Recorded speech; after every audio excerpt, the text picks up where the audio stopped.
Vamos a pedirle a Ángel que pase a orar.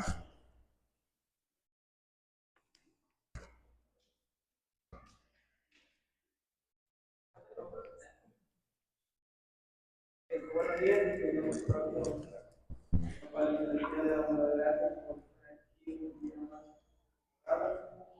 pedimos que usted utilice a compañeros, Señor, que así pueda la palabra que nos puedan practicar en nuestras vidas, Señor. Señor Padre, en este día, Señor Padre, que guarde de los niñez, Señor Padre, en sus vidas, ayúdanos a poder ver video y poder escuchar tu palabra, comunicarse, Señor. Señor Padre, diga todo este día, ayúdanos a confiar en ti. Amén. Amén.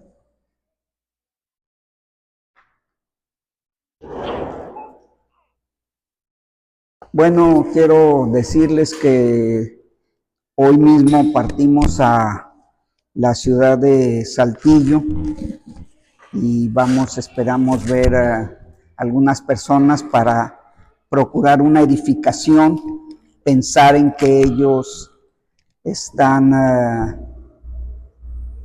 hambrientos de lo que es la palabra de Dios, y a lo mejor vemos a Ricardo, les manda saludos a todos.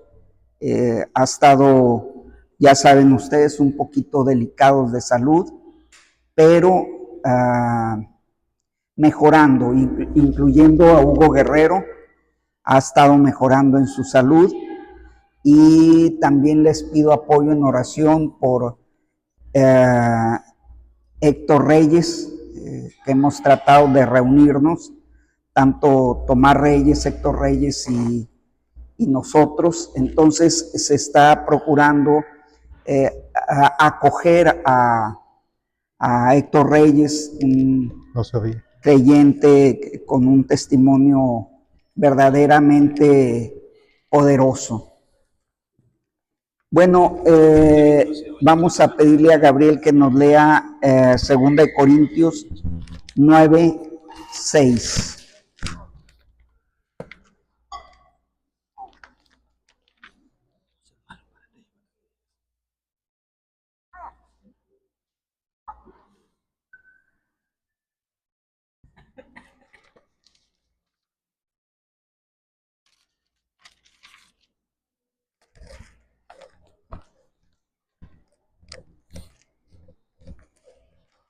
Segunda de Corintios 9:6.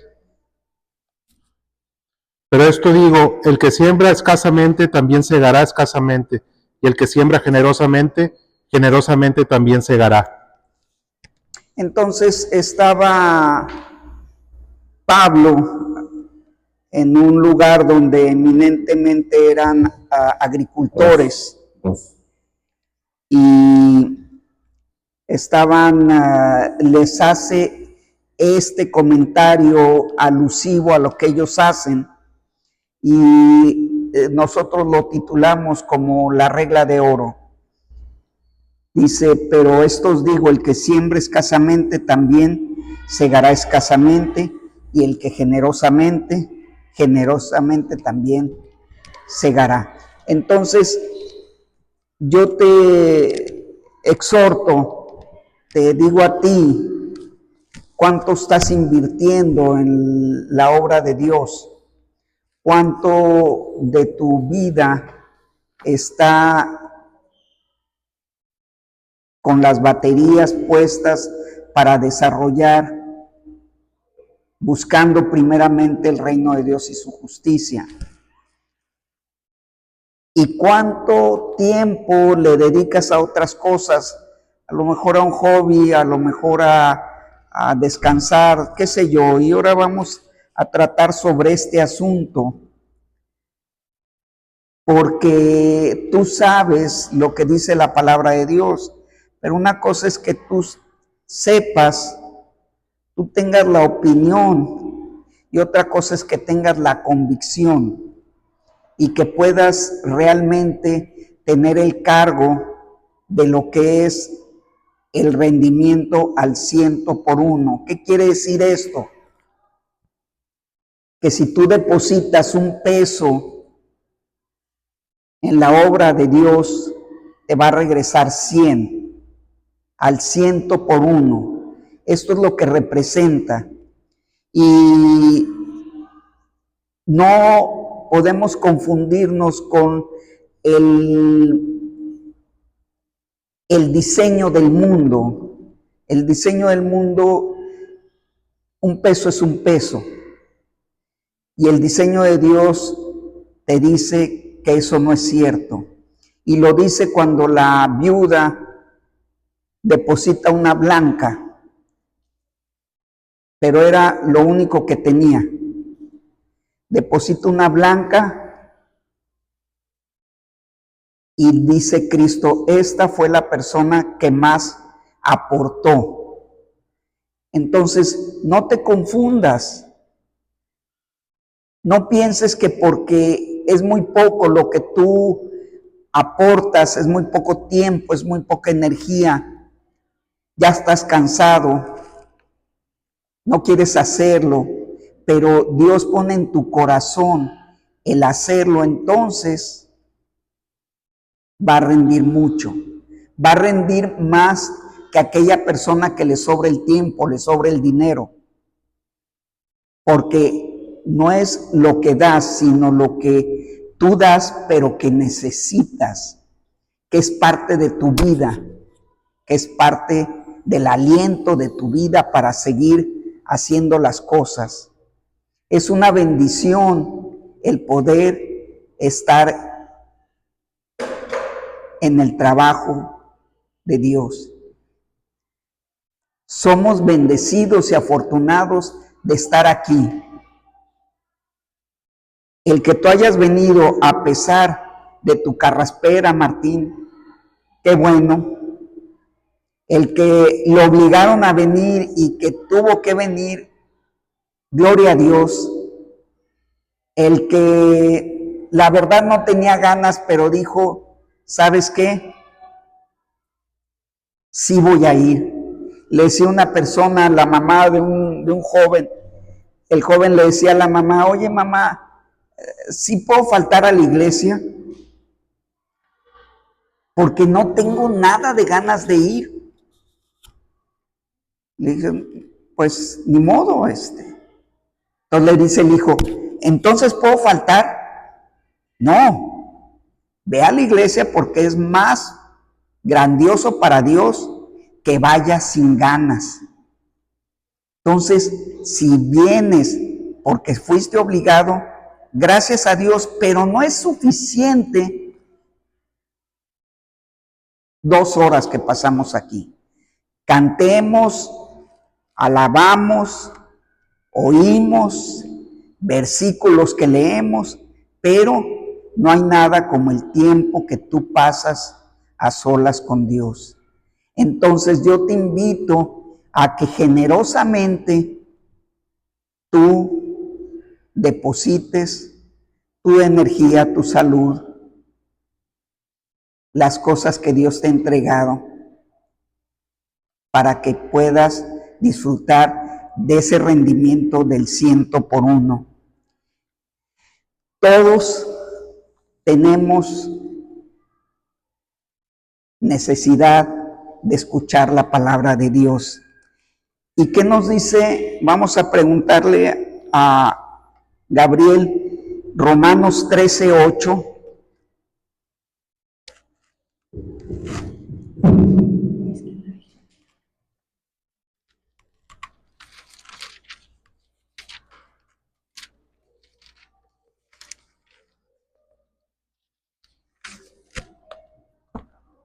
Romanos 13:8. No debáis a nadie nada, sino el amaros unos a otros, porque el que ama al prójimo ha cumplido la ley. Dice, no debáis a nadie nada. Y tú puedes decir, mi esposa me trata de maravilla, me hace todos mis gustos, me trata muy bien, siempre está viendo por mis necesidades. Cuando me enfermo está siempre ahí al pie de la cama. Me consigue médico, me consigue el medicamento. A altas horas de la noche ella va por el medicamento que necesito.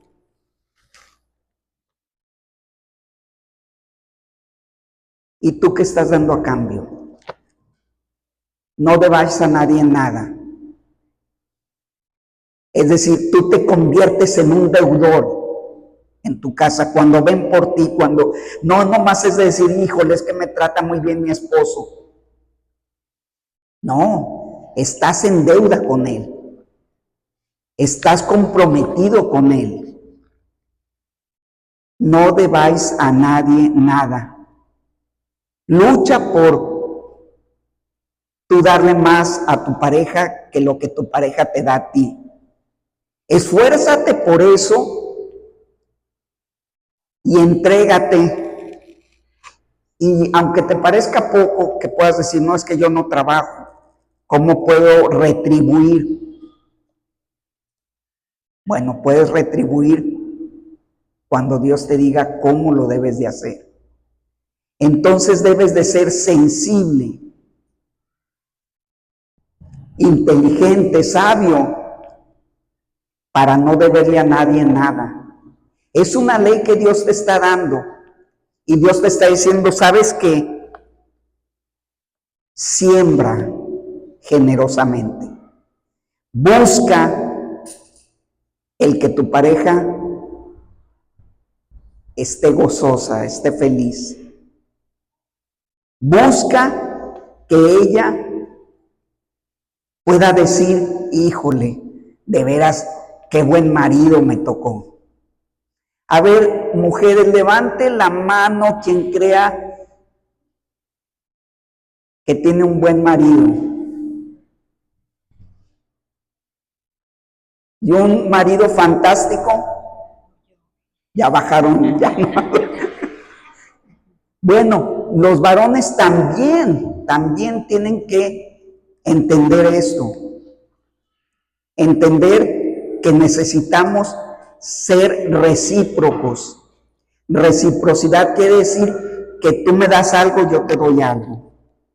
No como algo que sea meramente económico, sino en todos los aspectos. Y a ustedes les consta que tienen que ver mucho con la atención que tú le prestes a tu mujer, la atención que tú le prestes a tu esposo. No debáis a nadie nada, nada. Busca, llévate esto a tu hogar, busca no deberle nada a tu pareja, sino siempre ve a la vanguardia, estar siempre listos a las necesidades de nuestra pareja. Los jóvenes, hay ahorita una lucha porque creemos que el mejor trabajo es aquel donde no se hace mucho trabajo, valga la redundancia. Tenemos que entender que los jóvenes, su trabajo es estudiar. Y no pueden nomás decir, no, es que mi papá sí me cuida mucho y me va y me lleva y me trae y traigo auto y traigo los mejores regalos, me los da mi papá, lo que mi mamá, están al pendiente, qué es lo que quiero en Navidad, qué es lo que quiero en mi cumpleaños. No nomás es eso, no debáis a nadie nada. Si ellos te dan, tú aporta a tus padres, a lo que ellos están haciendo. Tu trabajo es estudiar, ese es tu trabajo. Y lo debes de hacer bien. Debes de ser diligente en las cosas que tú haces. estar siempre al pendiente. No, es que está bien aburrido. ¿Para qué aprendo esto si nunca lo voy a aplicar? Eso no se vale. Tú tienes que entender que eres un hijo de Dios y que tienes que ser ejemplo a los demás de lo que Dios ha hecho en tu vida. Tú tienes que entender que Dios quiere que seas el diseño perfecto y que tus papás puedan decir qué orgulloso estoy de mi hijo. Tu trabajo es estudiar y estudiar bien.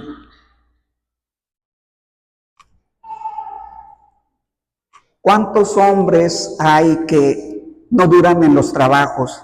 Yo he oído hoy como nunca, no es que yo no estoy acostumbrado a estar encerrado, a mí no me gusta ese rollo, estar encerrado. No, es que este trabajo ya me aburrió y me salgo a hoy y ya estoy trabajando en otro lado. No, es que es mucho trabajo, caray.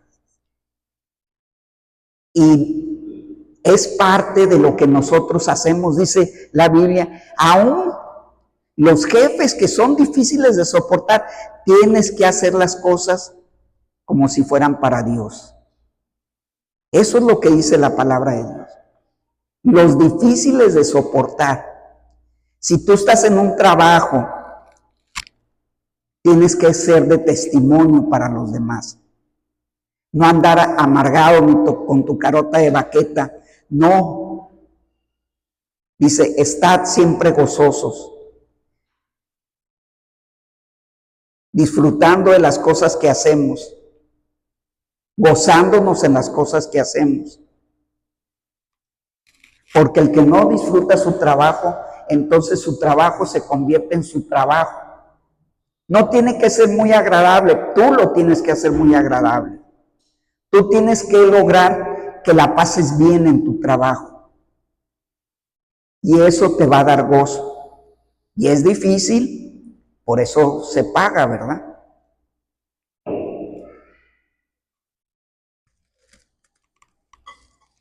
Vamos a Tesalonicenses, segunda de Tesalonicenses 3 del 10 al 15. Sí.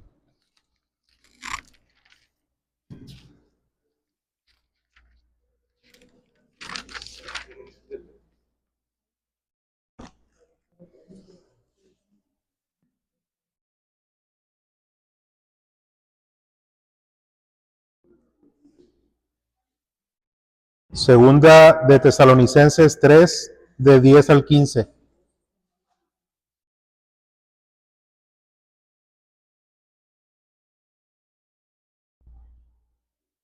¿Listos? Dice, porque también cuando estábamos con vosotros os ordenábamos esto, si alguno no quiere trabajar, tampoco coma, porque oímos que algunos de entre vosotros andan desordenadamente, no trabajando en nada, sino entremetiéndose en lo ajeno. A los tales mandamos y exhortamos por nuestro Señor Jesucristo que trabajando sosegadamente coman su propio pan. Y vosotros, hermanos, no os canséis de hacer bien. Si alguno no obedece a lo que decimos por medio de esta carta, a éste señaladlo, y no os juntéis con él para que se avergüence. Mas no lo tengáis por enemigo, sino amonestadle como hermano. Entonces en la iglesia sucedía que había gente que otros autores los llaman parásitos, es decir, que viven de los demás, que creen que son los únicos que tienen problemas, que señalan a los demás porque dicen, no, es que ustedes son insensibles, esta iglesia es insensible, no ven por mis necesidades. Y piensan que los demás tienen que aportar a su vida, son muy dramáticos. Tienen que hacer problemas porque se aburren, cara. No tienen nada que hacer y se andan entremetiendo en la vida de todos los demás, buscando que los demás les solucionen sus problemas. No debáis a nadie nada. Si tú tienes esa tendencia, tienes que ir a Dios y decirle, ¿sabes qué, Dios? Quiero que tú me cambies. Quiero que tú cambies mi corazón. Porque ellos fundamentan su vida en el amor que se debe de tener en la iglesia. Y algunos creyentes le ayudan, los apoyan, tratan con ellos con bondad, como debe de ser, pero que perdonen algunos actos de los parásitos. Los demás creyentes no quiere decir que Dios no te vaya a cobrar.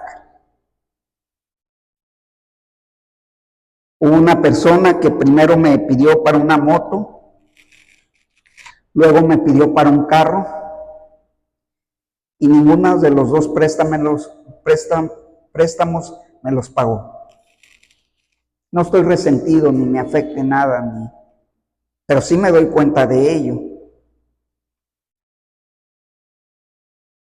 La moto casi me la pagó en su totalidad, pero se quedó con una pequeña parte. Yo no tengo problema, pero Dios sí le va a cobrar. Si Él piensa que nunca va a pasar nada, claro que sí. Por eso la exhortación, no debáis a nadie nada. Es que en la iglesia me tratan muy bien y yo soy y tú no aportas nada. Cuidado, cara. Checa lo que estás haciendo y ve tu vida y qué resultados hay en tu vida. Cuidado de empezar a pensar que podemos ser parásitos y no va a pasar nada. Tenemos que ser diligentes en todas las cosas. No vengo enojado, es una simple predicación. Entonces dice, porque oímos que algunos entre vosotros andan desordenadamente, no trabajando en nada, sino entremetiéndose en lo ajeno. Es la iglesia del primer siglo y ve los problemas que tienen. Ustedes se acuerdan de Hechos, dice que nadie decía que era suyo propio lo que tenía, porque todos eran generosos. Sí, pero algunas gentes se aprovecharon de eso. Algunas gentes pensaron que esto no iba a pasar con ellos, pero empezaron a deberles a todo. ¿Debes favores? Bueno, Dios te va a cobrar si Él así lo desea. Entonces tenemos que ser diligentes en nuestra familia, en la escuela, diligentes. O estás trabajando o estás estudiando, pero no estoy haciendo nada. No, eso no es de una persona que conoce a Cristo y tiene a Cristo en su corazón.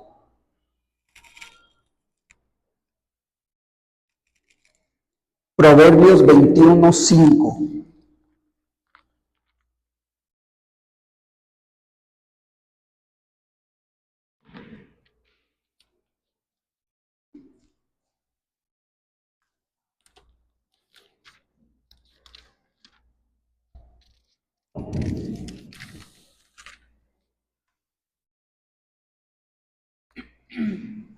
Proverbios 21:5. Los pensamientos del diligente ciertamente tienden a la abundancia, mas todo el que se apresura alocadamente, de cierto va a la pobreza. Entonces, los pensamientos del diligente quiere decir el aplicado, el que se enfoque en lo que debe de ser. Cuidado con dar una reciprocidad a la persona que le debes con algo que no quiere.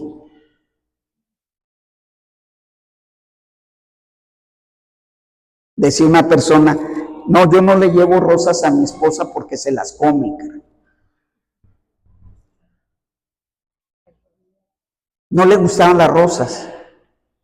No le hagas una fiesta con tu familia. Hazle una fiesta con su familia. Y si puede haber algún colado de tu familia, bueno. Regálale lo que a ella le gusta. Las mujeres, regálenle lo que a él le gusta, no lo que a ti te gusta. Busca y piensa cuáles son las cosas que son agradables a él. Diligente, enfócate en lo que es importante. Proverbios 10:4.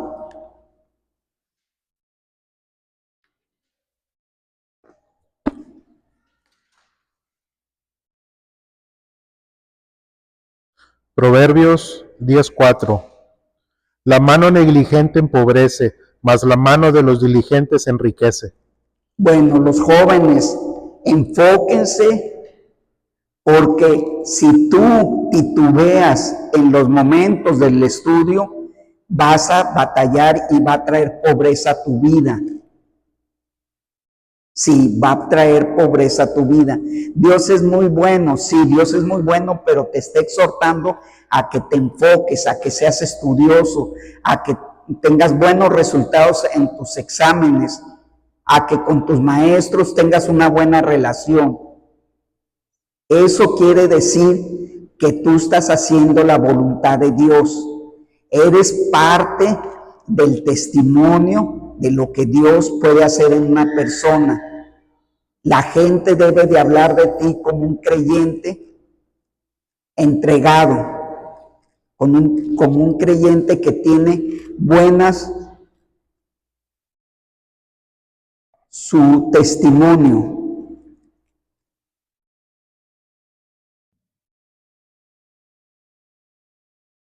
Vamos a leer Proverbios 13:4.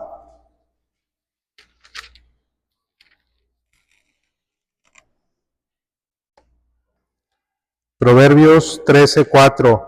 El alma del perezoso desea y nada alcanza, mas el alma de los diligentes será prosperada.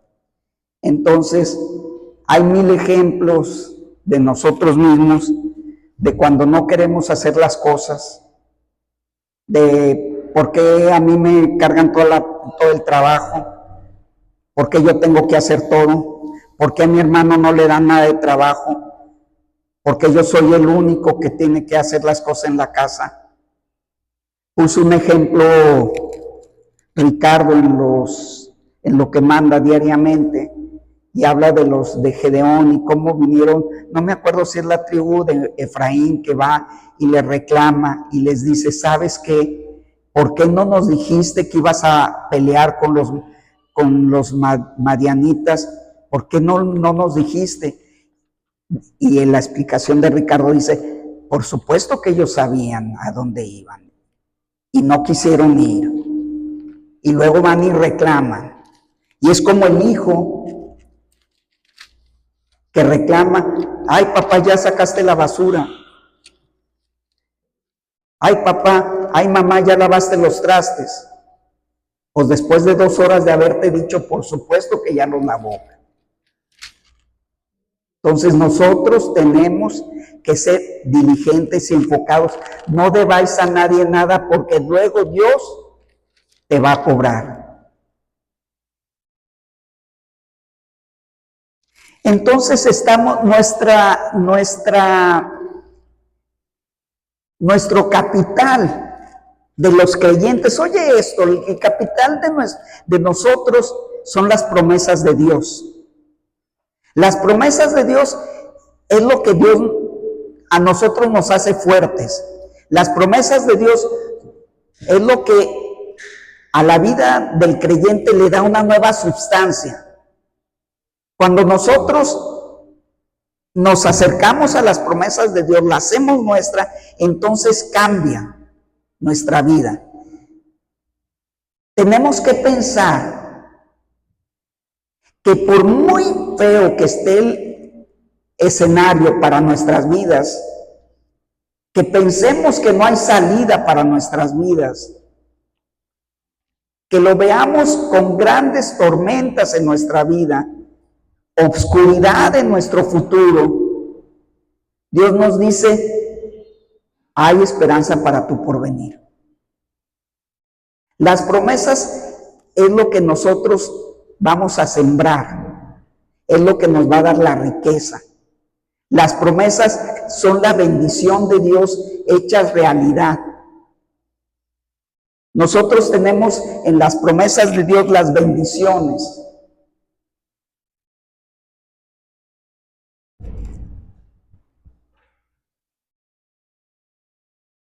Es importante que nosotros nos demos cuenta que no tiene nada que ver, no importa cuántos leones había en el foso de los leones, no importa cuán difícil estés tú rodeado en tu trabajo, en tu escuela, si estás con leones, caray, si están dispuestos a devorar tus carnes, no importa, lo que importa es que Dios va a cerrar su boca de cada león. Eso es lo que importa, esa es la promesa que tenemos. Y dices, es que la gente habla de mí, me trata mal y quiere comerme, quiere deshacerse de mí. Bueno, quiero que sepas que las envidias, la boca de los envidiosos, Dios los cierra. Esa es la promesa y esa es la garantía. Daniel 6:22.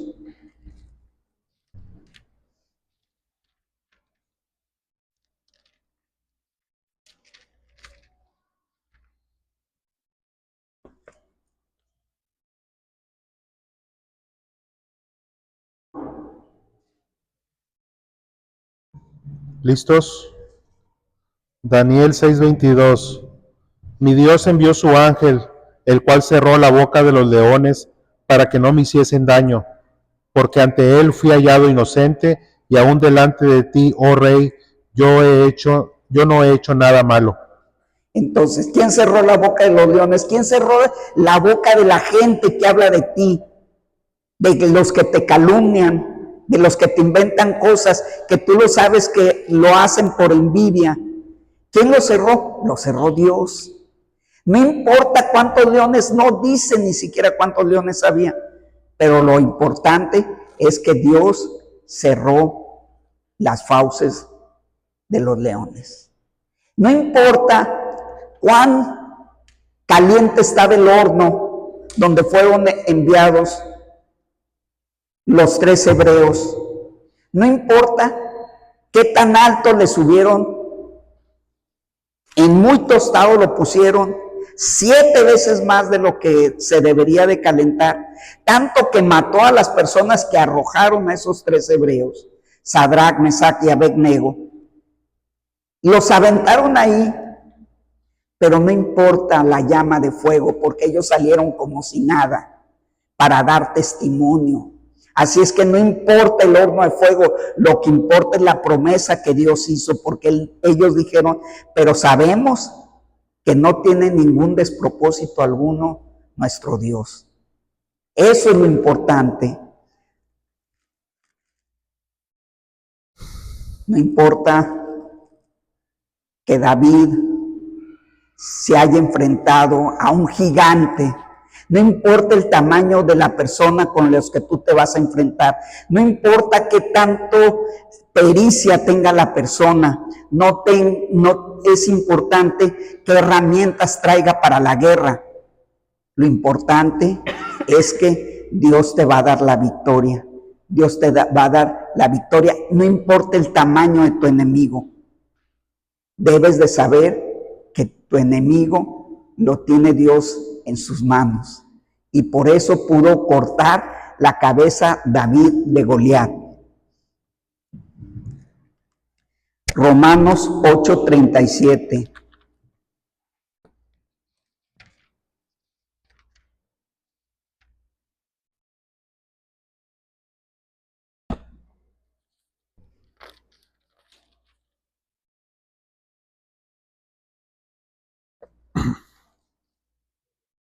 Romanos 8:37.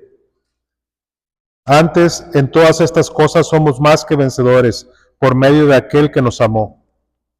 Entonces nosotros somos vencedores, somos más que vencedores, somos invictos para con Dios, tenemos todas las de ganar porque somos más que vencedores, porque tú eres una persona que tiene la victoria en tus manos, porque Dios se la dio, no porque la merecieras, no porque eres muy capaz, sino porque Dios te dio a pesar de que tu enemigo era mucho más tosco que tú, mucho más capaz que tú para la guerra, pero Él te dio la victoria porque en Él somos más que vencedores. Y entonces, ahorita nosotros tenemos mucho miedo, casi todos, por cómo viene el país, la situación crítica que se nos presenta, pero sabemos lo que dice David, porque aun cuando se levante guerra contra nosotros, yo estaré confiado. Aunque un ejército se levante contra nosotros, yo estaré confiado. Y entonces Eliseo se enfrenta al rey de Asiria.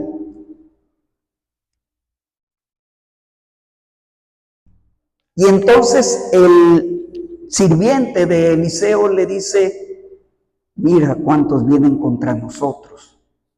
Son muchos los que vienen a atacarnos.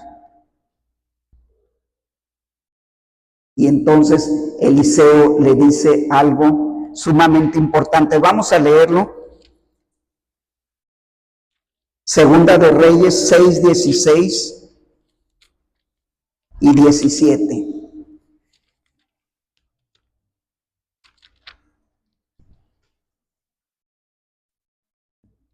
Segunda de Reyes 6, 16 y 17.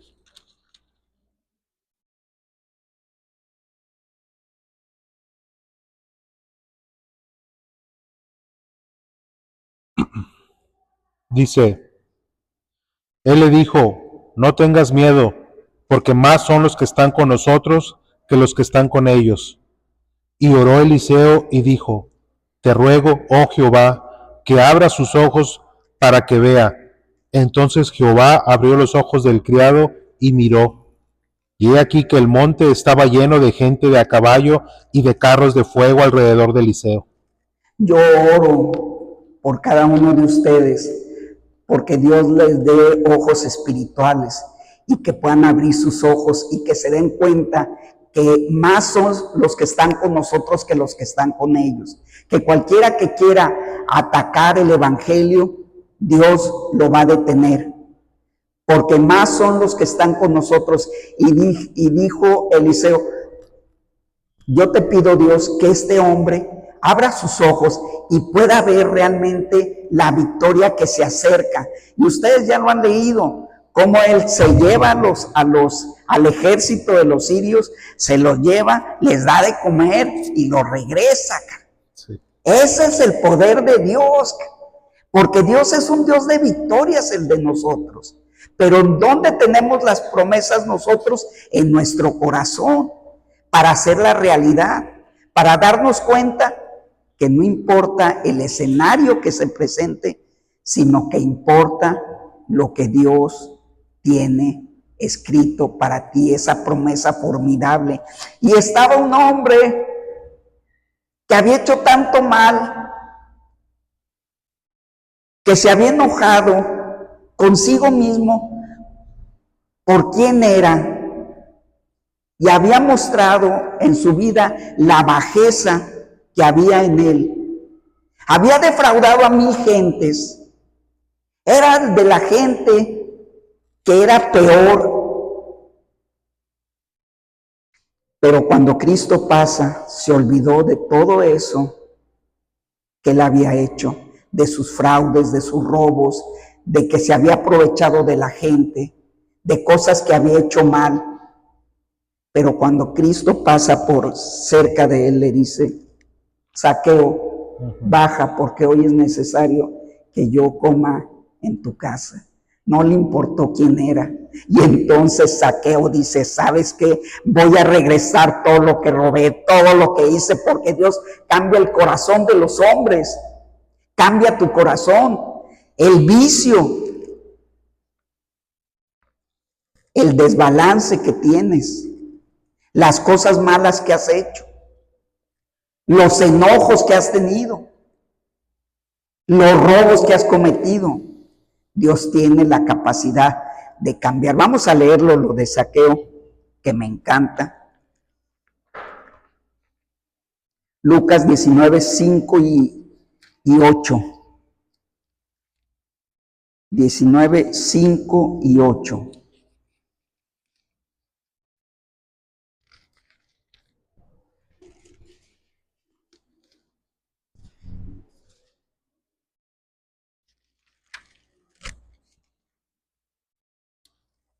Lucas 19, 5 y 8.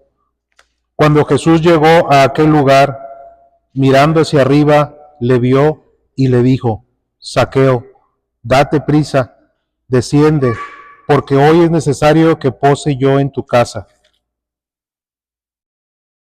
Y el 8, 19, 8. Entonces, Zaqueo, puesto en pie, dijo al Señor, He aquí, Señor, la mitad de mis bienes doy a los pobres, y si en algo he defraudado a alguno, se lo devuelvo cuadruplicado. Pues por supuesto que había defraudado a muchos, pero Dios te dice a ti, sabes que yo cambio corazones, yo les doy el vuelco al corazón, yo hago que tú tengas un nuevo sentimiento, yo regenero tu vida, porque Dios te da la promesa. Tú lo ves aquí cómo cambió Zaqueo, el saqueador. Y cómo no pensar en José, que Dios le hace una promesa cuando era muy joven. Leyó en alguna parte en la Biblia, eso sería para nosotros, leí algo en la Biblia y lo tomé para mí. Es una promesa. Y le dijo, ¿sabes qué? Tú vas a ser quien va a cuidar de todo un pueblo y de toda una nación. Pero fue a parar a la cárcel, a ser vendido por sus mismos hermanos. Los que lo debieron de haber defendido, le dieron la espalda. Pero Dios estaba ahí. Dios está atrás de las promesas que te ha hecho, de cada una de las promesas para hacerla realidad en tu vida. Y en un momento, cuando más desalentado estaba, cuando más abatido estaba, entonces vamos a leerlo.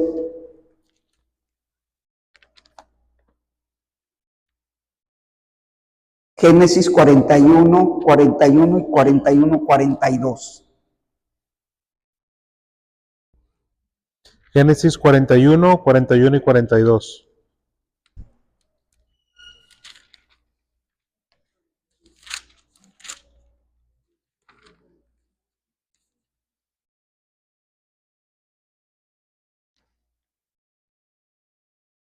Dice, dijo además Faraón a José, He aquí yo te he puesto sobre toda la tierra de Egipto. Entonces Faraón quitó su anillo de su mano y lo puso en la mano de José y lo hizo vestir de ropas de lino finísimo y puso un collar de oro en su cuello. Ese es nuestro Dios. Porque la historia que llevaba hasta ese momento José no tenía ninguna validez para el momento en que estaba viviendo. Y Dios le estaba diciendo, ve el poder que hay para cambiar la vida de las personas. No importa cómo esté el escenario, no importa lo que tú estés viendo, lo importante es la promesa que está ahí, la promesa que está aplicada para tu vida. Es una promesa real y es una promesa que tienes que hacer la tuya. ¿Y cómo no hablar de José? Que había vivido todo el parentesco de él, de los mayores, de los ancianos, y habían dicho, no, no podemos llegar a la tierra prometida. ¿Cómo no pensar en él, que estaba realmente confiando en la gente que era su familia y que había dicho, nosotros delante de ellos somos como chapulines, sus muros llegan hasta el cielo, no podemos penetrarlos? Y Dios les dice, vas a acabar con ese muro, con eso que te parece imposible, con eso que tú no puedes creer que se vaya a caer. Dios te va a dar la victoria de aquellas cosas que tú piensas que realmente nunca vas a poder con ellas. Dios te da la victoria de aquellas cosas que tú crees que nunca vas a poder con ellas. Dios te da la gran bendición de que tú seas una persona victoriosa. Y vamos a leerlo en Josué 6:2. Josué 6:2.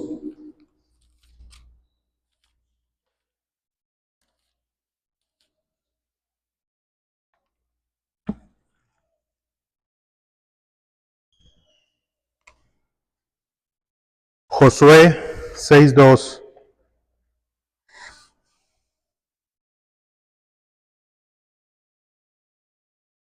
Mas Jehová dijo a Josué: Mira, yo he entregado en tu mano a Jericó y a su rey, con sus varones de guerra. Entonces, no importa que tú lo veas muy difícil, no tiene ninguna importancia para la vida de un creyente. Lo importante es la promesa que Dios ha hecho a tu vida. ¿Sabes qué? Yo lo voy a lograr. Sé paciente, tu historia no aplica para lo nuevo que yo voy a hacer. Aunque tengas derrotas, aunque la gente después de 40 años haya estado ahí vuelta y vuelta, sabes que eso no importa. Lo que importa es que yo te voy a dar la victoria. Y cuando tú tienes muros que en tu vida que te dicen no vas a poder con este pecado en tu vida, Dios te dice, sí lo vas a hacer porque yo estoy contigo. Porque así como los 3 hebreos que fueron lanzados al lago de fuego, y entonces el rey se levanta y dice, yo veo 4 varones y el cuarto es el que te acompaña, es como el hijo de los dioses, dice el rey. Y entonces salieron y cambió todo el esquema de lo que eran los cristianos, de lo que eran los hebreos, y creyeron en un Dios vivo y poderoso, que es en el que debemos de creer. Por eso Dios nos dice, ¿dónde está tu fe? ¿Dónde las tienes depositada? ¿Y cómo olvidarnos de la reina Esther? La reina Esther y el pueblo judío, el pueblo hebreo, que por un hombre iba a ser destruido, por un hombre iban a acabar con toda su descendencia. ¿Cómo no hablar de ella, que arriesgó su vida, pero Dios le pagó maravillosamente porque confió en lo que Dios puede hacer? Y Amán deseaba acabar con Mardoqueo, que representaba al pueblo judío.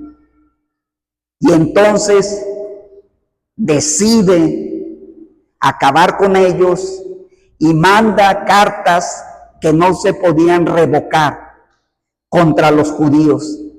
Pero Dios cambió ese cielo turbulento, esa tormenta, eso que parecía increíblemente malo, en victoria. Vamos a leerlo.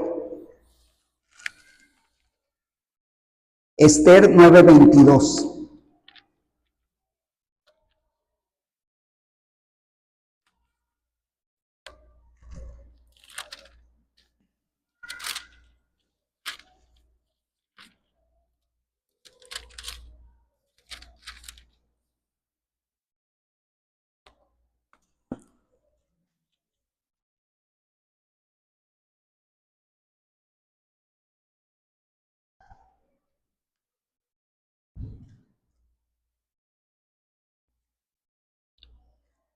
Esther 9:22. Como días en que los judíos tuvieron paz de sus enemigos, y como el mes que de tristeza se les cambió en alegría, y de luto en día bueno, que los hiciesen días de banquete y de gozo, y para enviar por porciones cada uno a su vecino, y dádivas a los pobres. Entonces Dios cambió su tristeza en alegría, de luto en día bueno. Cuando tú ves la tormenta, ves esos nubarrones, ves que la situación viene crítica, más son los que están con nosotros que los que están con ellos, porque tenemos ejércitos de Dios guardándonos y cuidándonos. Esa es nuestra promesa. Y entonces el luto se cambió en alegría, el llanto en victoria. Dios es un Dios de promesas reales para tu vida. Si tú no lo crees, es tu problema, pero Dios te lo ha entregado. ¿Y cómo olvidarnos cuando los discípulos van a la otra costa? Iban con los gadarenos, y entonces ahí se presenta una gran tormenta, una situación complicadísima, donde la tormenta les dio tanto miedo que pensaban que iban a morir los discípulos. Y entonces despertaron a Cristo y le dijeron: ¿no tienes miedo que perezcamos, que muramos ahí? Y entonces Cristo les dice: ¿dónde está tu fe? ¿Dónde? ¿En dónde la tienes depositada? Y entonces se levanta y regaña al viento y al mar, su poder, y dice: ya basta, y viene una grande bonanza. Esto es una tranquilidad. Vamos a leerlo. Lucas 8, 22 y 24.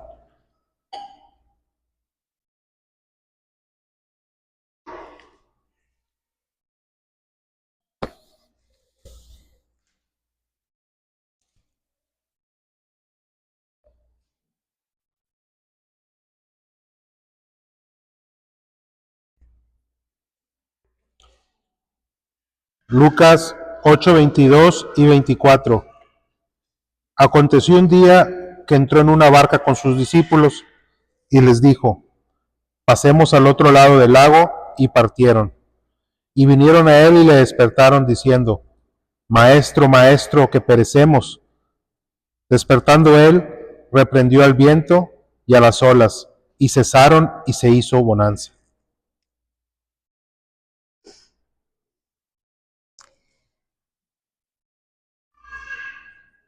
Se ven difíciles, se ven incontenibles el mar, los problemas que se avecinan en nuestra vida. Dios nos dice: ¿dónde está nuestra fe? Y Dios trajo quietud, una gran bonanza, paz, tranquilidad. Porque aunque ande en valle de sombra de muerte, no temeré mal alguno. ¿Y cómo olvidarnos de los leprosos? Que Dios les da la salud, que se está cayendo su cuerpo en pedazos. ¿Cómo creer que eso ya se va a detener y Dios te va a decir: ¿sabes qué? Empieza la restitución, la salud a tu vida, y va a venir, y Dios les da la salud a los leprosos, y al ciego,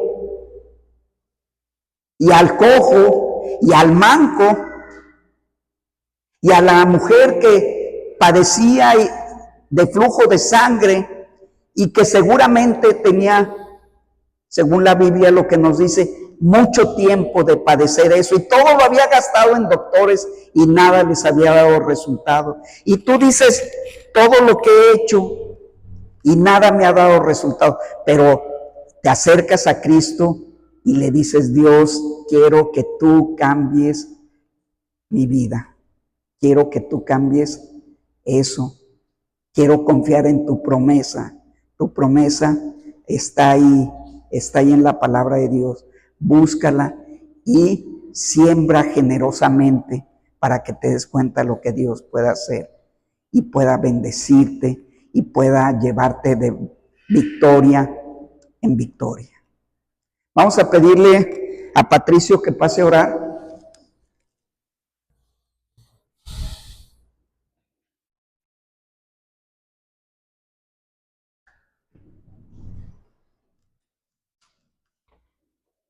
Señor, gracias por lo que nos has dado, gracias por los sistemas de vida, perdón todos los pecados que hemos hecho, gracias por permitirnos esta predicación que yo tuve y gracias a los Señor.